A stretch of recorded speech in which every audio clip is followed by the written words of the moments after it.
graduating students accepting their first full time position, the anxiety of negotiating for a salary is a lot higher. My next guest is going to share her advice and experience on how to negotiate your first salary with confidence here on Early Career Unlocked.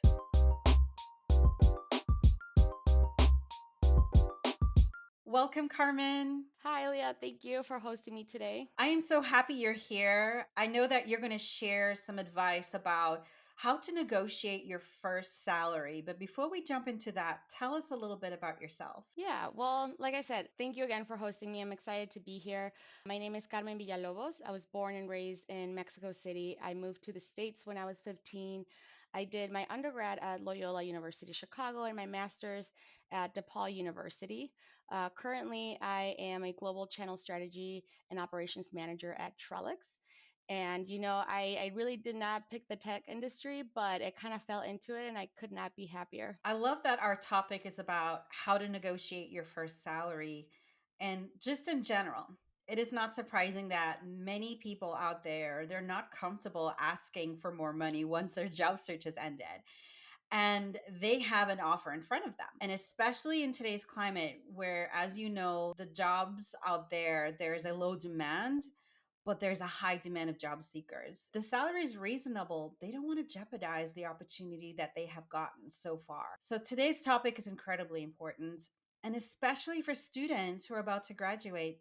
So, Carmen, how are you knowledgeable in this topic? Yeah, this is, I think, a very sensitive topic that, especially for young adults, it's very hard to tap into. I remember my first job when I was getting out of college. I was just happy to get a job, like you said. I was happy to get a salary that sounded reasonable and not really tempt fate by asking for more. So salary negotiation is not really about tempting how far they can go, but really about approaching it with smart and well researched thought. So I will talk about salary negotiation, what it means, what to think about, how to approach it.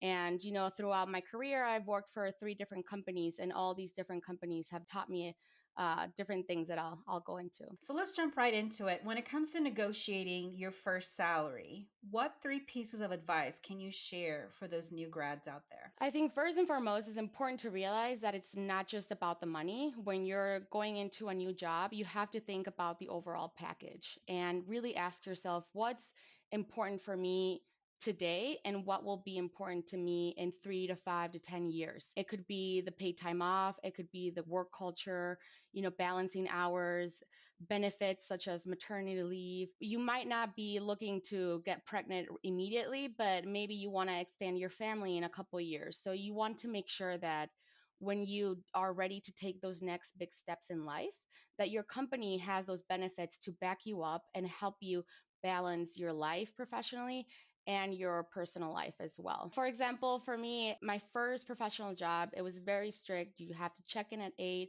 and you have to stay there till 5, regardless if you finish your work. So for me, I realized that I like the flexibility of being able to start and end when I want to, obviously still attending my meetings. But instead of, taking a midday slump nap, I like to work out. So that break for me just re-energizes me and then I get back at it in the afternoon. So it's the little things like that that go beyond just the money.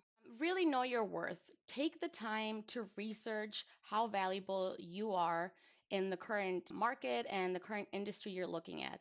Each role is going to be very different. Just because you're looking for similar roles in the market doesn't mean that you're going to ask the same thing at each interview. So make sure you truly understand what the role is asking from you, what you can give to the role, and how you level up against the playing field. So talk to your mentors, make sure you talk about those questions that are not easy, the salaries. And then remember that even if you are barely graduating and may not have the best experience, I'm sure you had jobs in high school or internships. So don't think about the job itself, but remember, think about the skill set that you developed during that job. And that is what it's going to give you the edge that you can then later on fight for a better overall negotiation. Number three, honestly, don't be afraid. I know it's very nerve-wracking and you'll hear this time and time and again. When I first started after the first job, I was like, all right, I need to get better at this. I started doing a lot of research, talking to people, and the one liner I saw everywhere is never take the first offer. And it's true. Right. Even if they're giving you what you're asking for and everything seems on par, you can still make Hmm. it better. And it doesn't necessarily have to be monetary. Like, it can be extra PTO days, it can be other packages. So the way to do that is make sure that you do the research, you build your case, stick to the facts, and know when to wrap it up. So you want to make it factual, well researched, short and sweet when you go back to the interviewer, and make sure that you can understand why you're asking for that. Make sure they understand how you're going to bring that extra value that the other candidate isn't, and why you're worth that extra money that you're asking for. In my experience, I remember talking to one of my mentors, and I was very afraid about how to go back to them. They had given me an offer and it was on par of what I had asked for. So I went back and I was a little nervous. And I'm like, okay, they asked for what I asked. How do I go back without sounding greedy? How do I make sure that because I know you don't take the first offer, right? Like, they always say Make that. it rain. I want to see it rain. Exactly. I'm like, all right, I'm trying to play this smart. What do I even say? How do I even initiate that conversation without sounding greedy? And he Right. gave me like the best one-liner that I've used. So the job that I was going for wasn't within sales, and he just goes, "Don't worry, Carmen. Just very politely say you're hiring me to be within sales. I wouldn't be doing my job. I wouldn't be good at it if I wouldn't come back to you and renegotiate this deal." And right away, the person interviewing me was like, okay, that's a good point. And we just started talking. And I know at the beginning, I felt a little intimidated because sometimes they might seem annoyed. It's extra work for them that they have to go back and forth. But Oh I mean, no. that's their job. It's okay. You can ask for more money. You deserve more money. Just make sure that you Absolutely. ask for what is realistic and it's a need. So if they come back to you with a salary that it's on par for the average pay, I always play the rule of thumb 5 to 7% extra on the salary. If they don't want to give you extra salary, you can always negotiate a sign on bonus or more PTO, or working from different parts of the world, that maybe you want to take a few months working from Europe instead of the US. So all those little things go into negotiating what's best for you. Think about it as presenting in your classroom.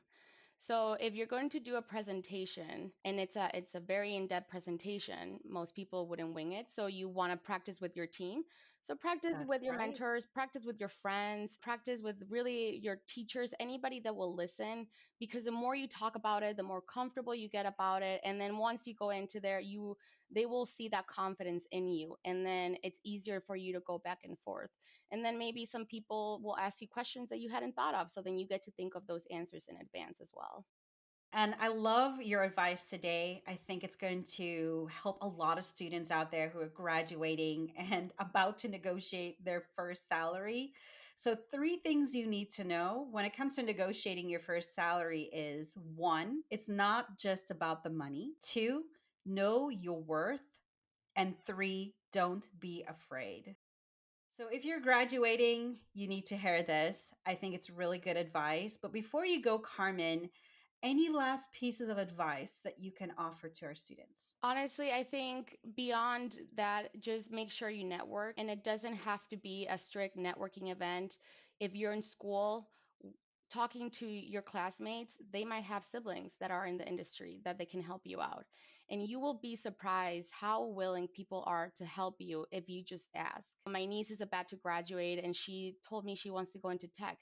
I was over the moon excited, obviously, because I'm in tech. So I started getting all my contacts. I told her like where to go, what she can start doing. So don't be afraid to ask. You'll be surprised how people really want to help others excel and be better in their careers. And networking can be anywhere from you getting a coffee and tapping into someone in the classroom, or actually attending an actual networking event during a club. Make sure you're open to yourselves. And these conversations might be awkward at the beginning, but just think about it as making a new friend. Don't think about it as something so strict that you have to ask certain questions and develop mentors. Mentors will come naturally, and those conversations will happen naturally if you're yourself. Well, thank you, Carmen, so much for being here and providing great advice to our students. Thank you so much, Leah. This was so much fun. I'm so grateful that you were here and I got to host this. To our viewers, subscribe for more career advice from industry experts like Carmen here on Early Career Unlocked.